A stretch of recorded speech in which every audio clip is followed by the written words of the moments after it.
बिस्मिल्लाहिर्रहमानिर्रहीम। HIV human immunodeficiency virus वो virus है जो एड्स एक्वायर्ड इम्यूनोडेफिशिएंसी सिंड्रोम काज करता है। UN एड्स के मुताबिक एपिडेमिक स्टार्ट होने से लेकर अब तक तकरीबन 8 करोड़ लोग HIV से इन्फेक्ट हो चुके हैं और इनमें से तकरीबन 3 करोड़ 60 लाख लोग एड्स से रिलेटेड बीमारियों से जाँ बहक हो चुके हैं। अब तक एड्स को सिर्फ मैनेज किया जा सकता था, यानी कि इसकी कोई क्योर नहीं थी, लेकिन अब उम्मीद की एक किरण जागी है और अब तक 3 पेशेंट ऐसे हैं जिन्हें एड्स से क्योर किया जा चुका है।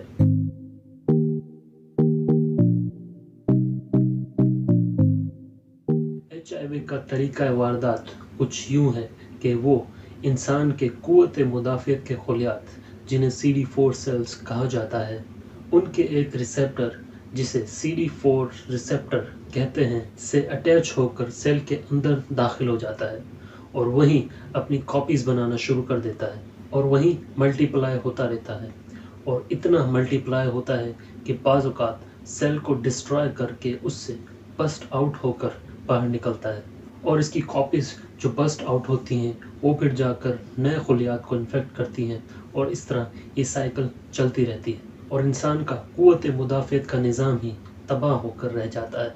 अच्छा, जो इंटरेस्टिंग बात है वो ये है कि HIV डायरेक्टली ख़ुद से किसी को नहीं मारता, बल्कि ये इंसान के कुव्वत मुदाफ़ियत के निज़ाम यानी इम्यून सिस्टम को तबाह कर देता है और जिस इंसान के पास उसका इम्यून सिस्टम ना हो उसके लिए कोई भी छोटा मोटा इन्फेक्शन एक चैलेंज बन जाता है। इम्यून सिस्टम ना होने के बायस इन्हीं इन्फेक्शंस की कॉम्प्लिकेशंस होने की वजह से एड्स में मुब्तला अफराद जाँ बहक होते हैं। इन इन्फेक्शंस को अपॉर्चुनिस्टिक इन्फेक्शंस भी कहा जाता है, यानी मौका परस्त, क्योंकि किसी भी आम इंसान का इम्यून सिस्टम इन इन्फेक्शंस को चेक में रखता है। अब चूँकि एड्स के पेशेंट्स का इम्यून सिस्टम नहीं होता तो इन इन्फेक्शंस को मौका मिल जाता है और ये ज़ाहिर हो जाते हैं। एड्स में मुब्तला शख्स न सिर्फ इन अपॉर्चुनिस्टिक इन्फेक्शंस का बल्कि एड्स रिलेटेड कैंसर्स का भी शिकार होता है।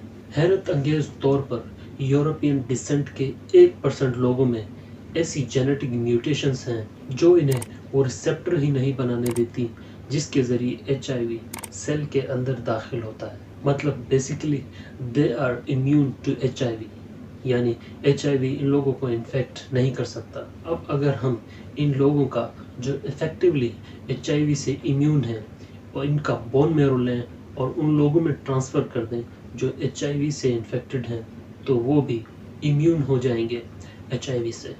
और यही किया गया 2 पेशेंट्स के साथ। इन्हें द बर्लिन पेशेंट और द लंदन पेशेंट कहा जाता है।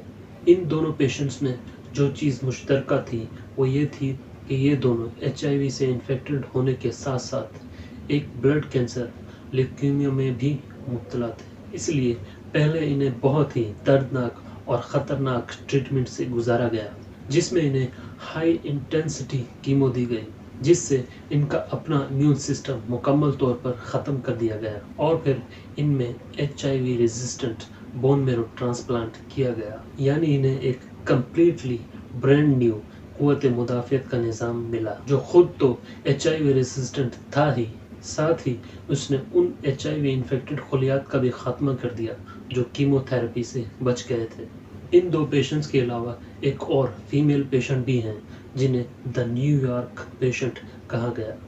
वो भी ल्यूकीमिया की मरीज़ थी, लेकिन इनमें बोन मैरो के स्टेम सेल्स की जगह अम्बिलिकल कॉर्ड से लिए गए स्टेम सेल्स को ट्रांसप्लांट किया गया। इन प्रोसीजर से इन तीनों पेशेंट्स ने HIV से निजात पाई और दूसरों के लिए उम्मीद की एक किरण बने। लेकिन साइंसदान ये मानते हैं कि this is a way but this is not the best way, क्योंकि स्टेम सेल ट्रांसप्लांट न सिर्फ एक रिस्की प्रोसीजर है बल्कि बहुत ज़्यादा एक्सपेंसिव भी है। प्लस उन 1% डोनर्स को ढूंढना भी एक इशू है जो HIV से रेजिस्टेंट हैं। ओवरऑल ये एक बहुत अच्छी और एक बहुत बड़ी ख़बर है, क्योंकि ये सिर्फ एक शुरुआत है।